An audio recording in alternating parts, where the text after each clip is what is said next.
Welcome to Charter Local Edition. Brad Pomerance here. We're in the San Gabriel Valley today, and we are joined by Jim Osterling. He is a trustee with the Pasadena Community College District. I'd like to speak with you about bonding. As we know, often capital projects through K-12 districts, community college districts, they are funded through bonding mechanisms. And in 2002, a bond passed. Tell us about that bond. So, Brad, in 2002, PCC passed Measure P, which was a $160 million bond, and we did some really tremendous improvements on the PCC campus, including a new performing arts center and an arts building. Those improvements are completed, and Measure P was successful. We finished those improvements on time and on budget, so we're very proud of that. And what's unique about school bonding measures is in order to pass, they will need 55% of the vote. That's as a result of an initiative back in 2000. For other types of measures, you need to get the 2/3 vote. So now there are discussions, sir, about another bonding measure for PCC.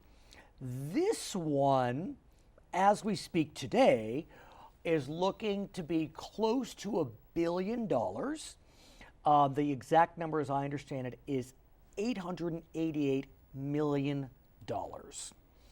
Talk to us about that possibility.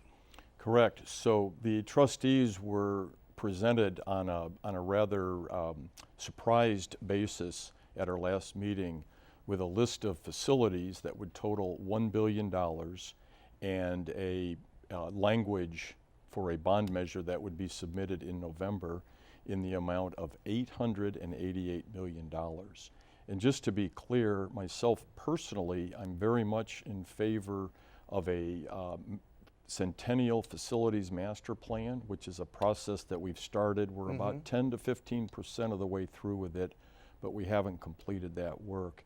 And this is a rush to the ballot box to get the measure on the ballot in November on the... Right. Yeah. So by definition, are you opposed to bonding measures?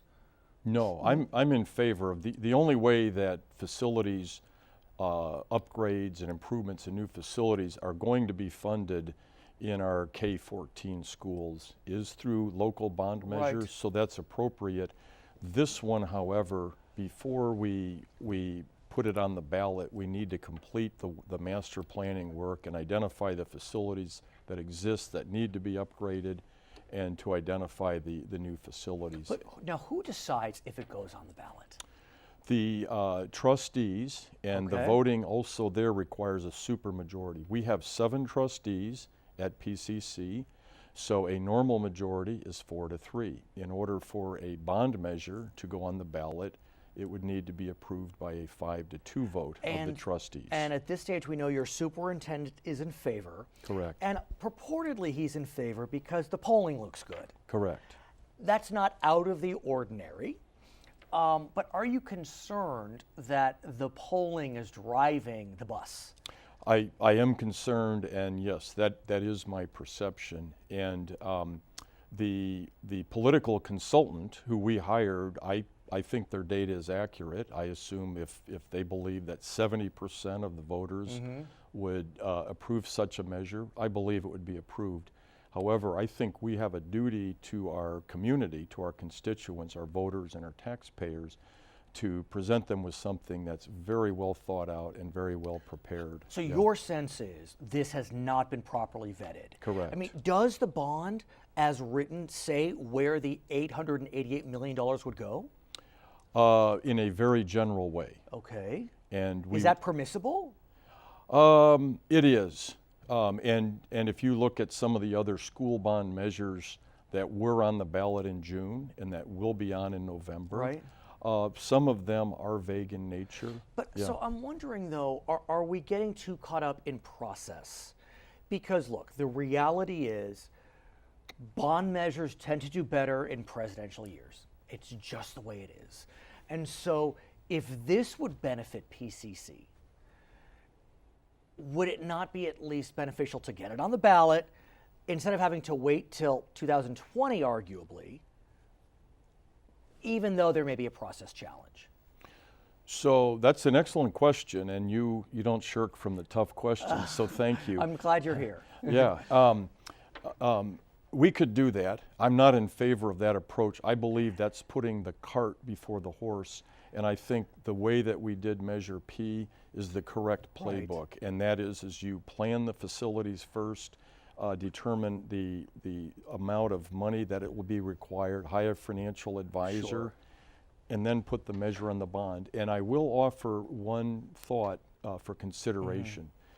In 2002, a non-presidential election year, in a primary election, June. It wasn't even November. correct, it was the primary election, the voters in the Pasadena area community college district approved Measure P by about a 70% plus plurality. So we have a great deal of confidence in PCC and respect in our community for PCC, and that will happen again if we. So let's take the flip side of my argument. Is there any rush? I mean, are you in immediate need of capital improvements or capital development? Yes, we have 5 buildings on campus that at a minimum need a certain amount of upgrading. Now? As soon as possible. So doesn't that militate in favor? Well, it does. However, there is another ballot initiative in November. Yes, I was going to get there. Yes. Thank you. And that initiative would also fund upgrades of facilities. So Let's talk about that, if I may, Yeah, because please do. like Yeah. you said, Yeah. in November, there is a $9 billion school construction bond on the ballot. This is statewide. Correct. $2 billion of it is for community colleges. And so obviously there are 112, 13 community colleges, so not all of it's for PCC, but if like you said, if there are 5 buildings, maybe you could we'll focus on those 5? Let's focus on one building. It's called the U building. Okay. It's an important building. It's our science building. It's red tagged. It's vacant. And those classes are being conducted in modular units. So that building obviously needs to be replaced. We are told that that particular building would be about first on that list for the $9 billion. First out of the whole state. Yes. So that's good news. Yeah, and the other 4 buildings, we aren't sure exactly how soon those upgrades need to be made. Let's also remember that we have that bond measure on the ballot.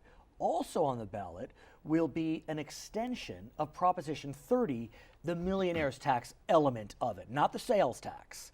And so one could argue you got the school construction bond, Prop 30 extension, you got R2, which is a sales tax transportation funding mechanism, a parks parcel tax, potential homeless tax. I mean, there's a lot on this ballot, and maybe PCC wouldn't be well advised to have their own bonding measure. There's a lot going on in November. The PCC bond, if it were on the ballot, would be down ballot near the bottom, and the voters might have bond and tax fatigue. A little hangover there. By the time they get to that spot on the ballot. And I don't think our polling really was able to figure that out. And I think that's an excellent point, because I've talked to a lot of folks that have talked about the parcel tax for parks and the homeless tax for the homeless, and they all say, oh, it polls at 70%. But does it poll at 70% when there's also, Prop 30 extension and R2 and everything else on the ballot? I don't think those polls were conducted to really take all those factors into account. Jim, I want to thank you for joining us, for your thoughtful analysis on this very important issue. PCC, obviously a crown jewel in this community, and I'm glad to see that you're able to speak on behalf of it. His name is Jim Osterling. He is a trustee with Pasadena Community College District. My name is Brad Pomerance, and this is Charter Local Edition. Great job. Thank you. Great job.